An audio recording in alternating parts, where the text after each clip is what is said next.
안경 저의 책 종말론 128페이지 읽도록 이렇게 하겠습니다. 나갈 부분은 첫째로 용행 수면설에 대해서 이렇게 설명을 드리도록 하겠습니다. 그런데 요즘에 이제 페이스북이 대중화가 이렇게 됐습니다. 그래서 사람들이 페이스북을 이렇게 하는데 제가 이렇게 페이스북을 1년 이렇게 하다 보니까 거의 다 글이 올라오는 내용들이 거의 다 기독교인들이에요. 제가 기독교인들만 친구가 돼서 그런가 그건 몰라도 모르겠어요. 다 거의 다 기독교인들이 이렇게 이제 글을 올리게 되고, 그렇지 않은 분들은 이제 일반인 분들은 또 나라의 정치적인 어떤 그런 문제에 대해서 이렇게 다루게 되는데, 그중에 이제 기독교인들 중에 성도들도 많은 글을 올리게 되고, 또 목사님들도 많이 올리게 되는데, 그중에 이제 성도들도 그렇고 목사님들 중에서도 뭐라고 말씀하시는 분들이 많이 있냐면 11조에 대해서 납득하기 어려운 말들을 하는 경우들이 많이 있는 것을 이렇게 보게 됩니다. 심지어 어떤 분인가는 몰라도 11조를 하면 예수님을 부인하는 거래요. 11조가 예수님이래요. 그래서 11조를 하면 지옥 간대요. 또 그렇게 바라는 분들이 있고, 또 어떤 분들은 또 11조 목사님인데 그분은 또 11조는 안 해도 된다, 이렇게 또 말씀하시는 분들이 있습니다. 그래서 저는 그런 생각이 들어요. 가끔 말씀을 드리지만, 진짜 성도라면 몰라서 그럴 수도 있다. 눈 감아줄 수 있습니다. 그런데 목회자가 그런 말을 하는 거에 대해서는 사실 납득이 잘 안 가요. 이해가 잘 되지 않습니다. 왜냐하면 성경에 대해서 전혀 문외한이에요. 문외한. 전혀 모른다는 뜻이죠. 왜냐하면 주님이 마태복음 23장 23절에 화 있을진저 외식하는 서기관들과 바리새인들이여, 너희가 박하와 희양과 근처에 11조는 들이되, 11조 이렇게 주님이 말씀하셨습니다. 들이되 율법이 더 중한 바 정의와 궁율과 믿음은 버렸도다. 그러나 하면서 주님이 강조해서 말씀하시기를 뭐라고 그러냐면, 이것도 행하고 저것도 버리지 말아야 할지니라. 11조를 하면서도 정의와 궁율과 이런 믿음을 버려서는 안 된다. 그러니까 그것만 강조하면 안 되고 이것도 행하고 저것, 주님은 두 가지를 다 이렇게 강조를 하고 있는데 왜 이렇게 주님의 말씀을 부인하는지 잘 이해가 잘 되지 않습니다. 아니, 주님이 이렇게 이거 11조도 하고 또 더 중요한 바도 이렇게 행하라고 분명히 말씀을 하고 있는데 11조는 안 해도 된다, 이렇게 말씀하시고, 또 11조를 하면 지옥 간다, 이렇게 이야기하는 부분을 들어보면 납득하기 어렵습니다. 그 중에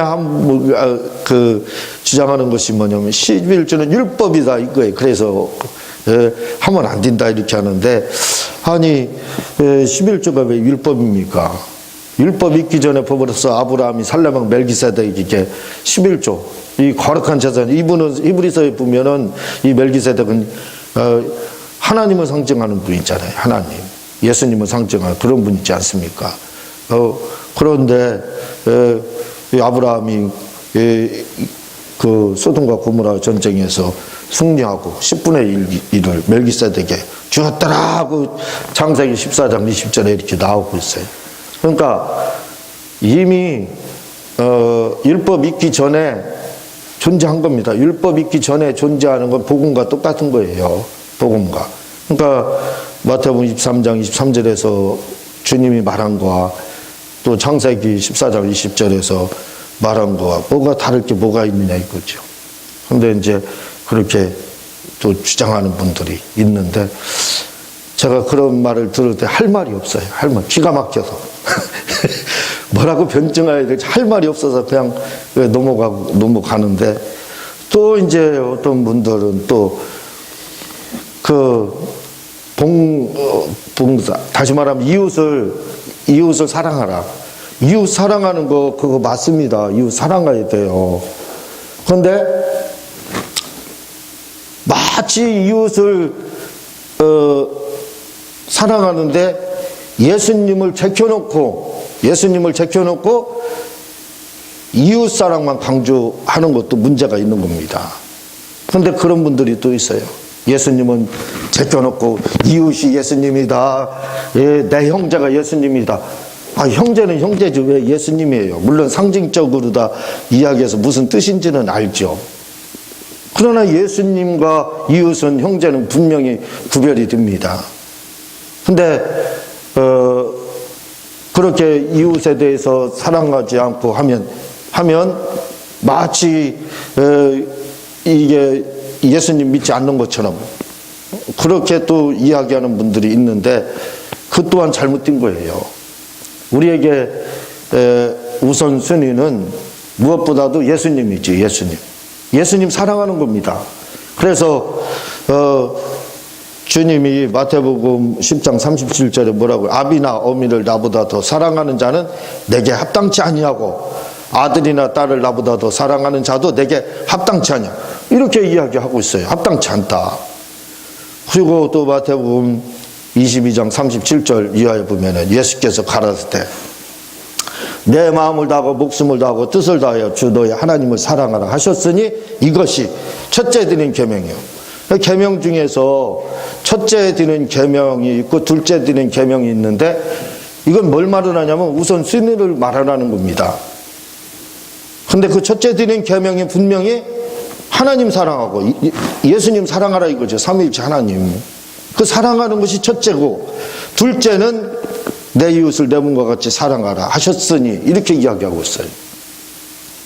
그런데 이것이 도치가 되면은요, 이것이 뒤바뀌게 되면, 순서가 뒤바뀌게 되면 문제가 되는 겁니다. 그것 또한 우상이 될 수가 있는 거예요.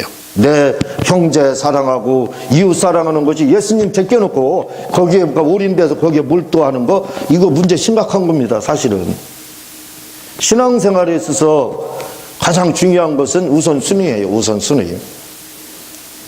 주님도 그래서 첫째는 하나님, 둘째는 이웃, 이렇게 이야기를 하고 있다 이거죠.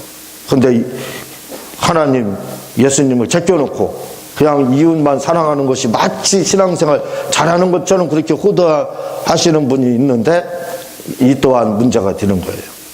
이웃을 사랑하되 우리는 예수님 안에서 우선순위가 예수님 안에서 예수님 먼저 사랑하고 그 다음에 이웃을 돌봐야 되는 그 순서를 갖게 되는데 예수님은 제껴두고 이웃만 위하고 이웃만 사랑하면 마치 신앙생활 잘하는 것처럼 우리의 우리는 이신층의입니다. 다시 말하면 믿음으로 예수님을 믿음으로 구원을 받는 거고 천주교는 이행층이에요.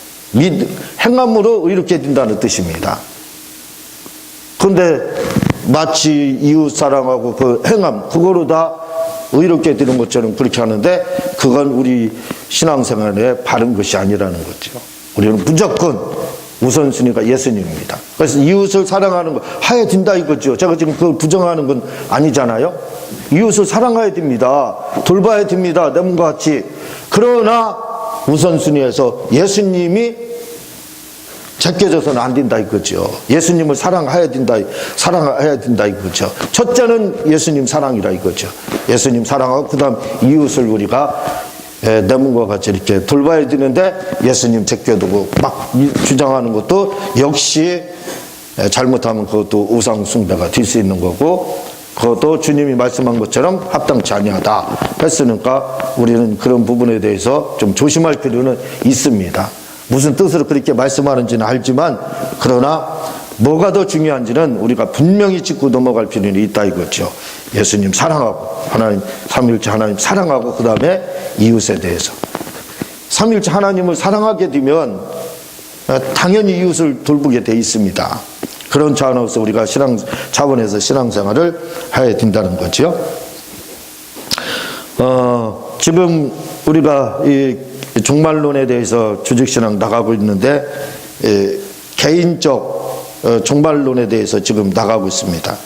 근데 개인적 이 종말론을 나가면서 동시에 이게 개인적이지만 역사적 종말, 역사의 종말, 그것도 같이 포함되어 있다 이거죠. 왜냐하면 이것은 불가분의 관계라 이거죠. 우리의 개인의 종말과 역사의 종말은 이건 떼어놓을 수 없는 겁니다. 그래서 이제 같이 이렇게 생각을 해봐야 되는데, 제가 먼저 시간에 말씀을 드렸듯이,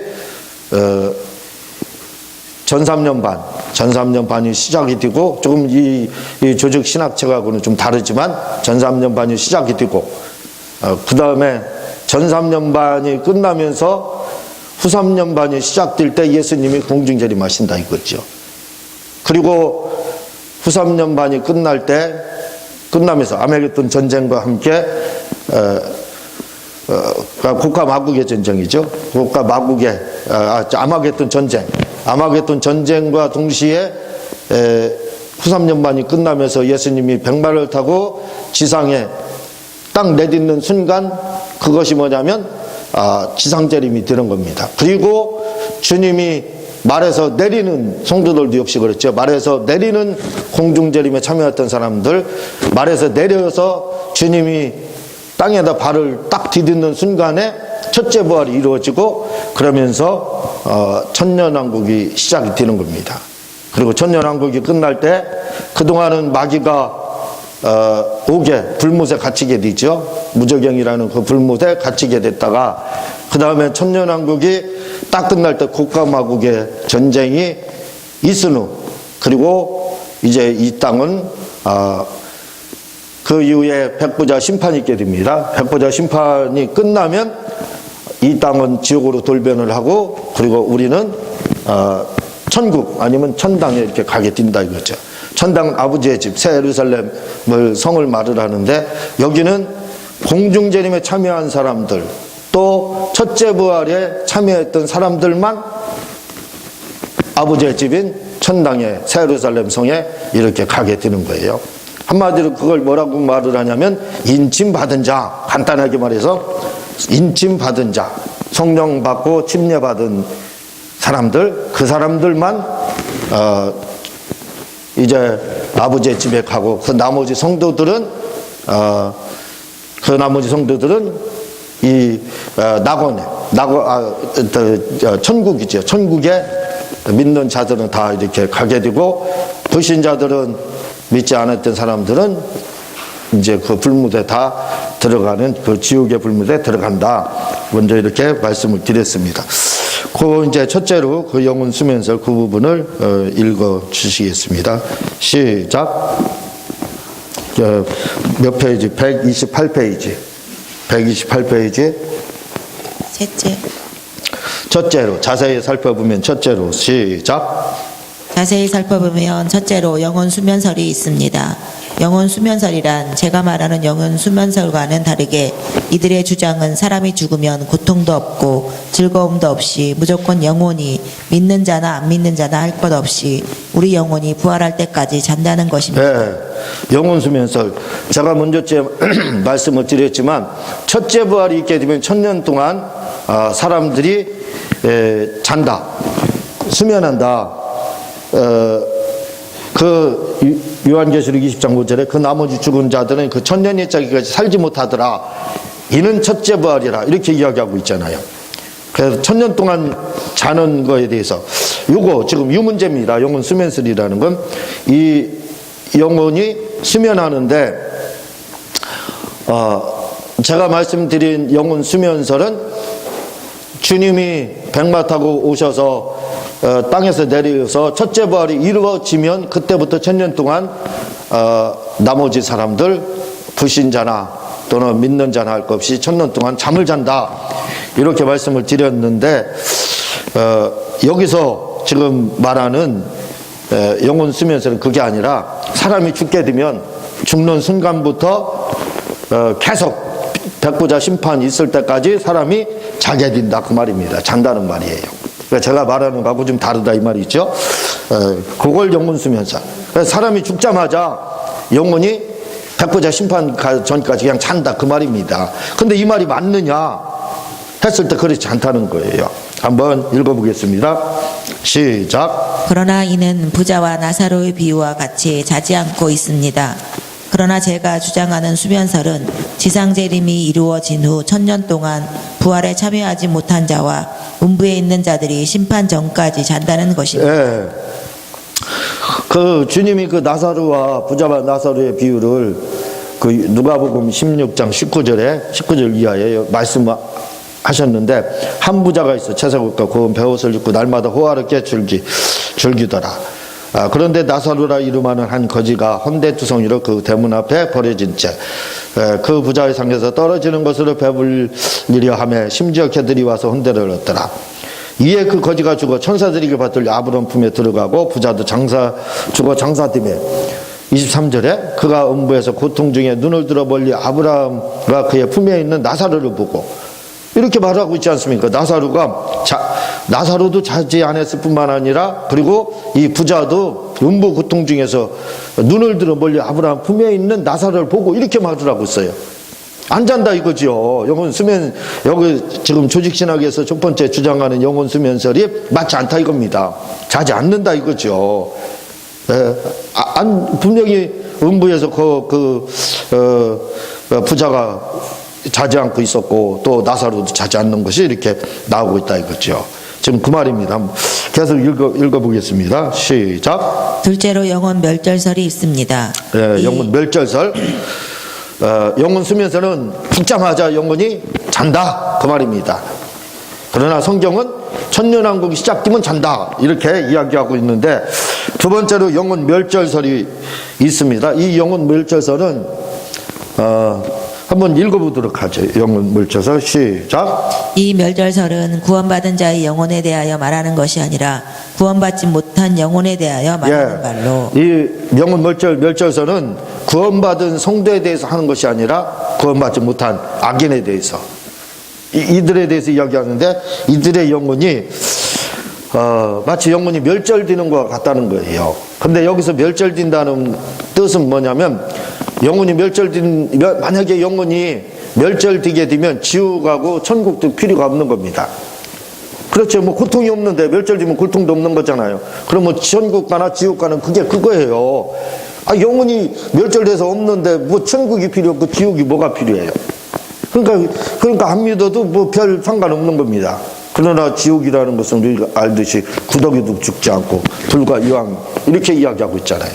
그러니까 그 고통이 있으니까 우리가 가지 않으려고 하는 거지.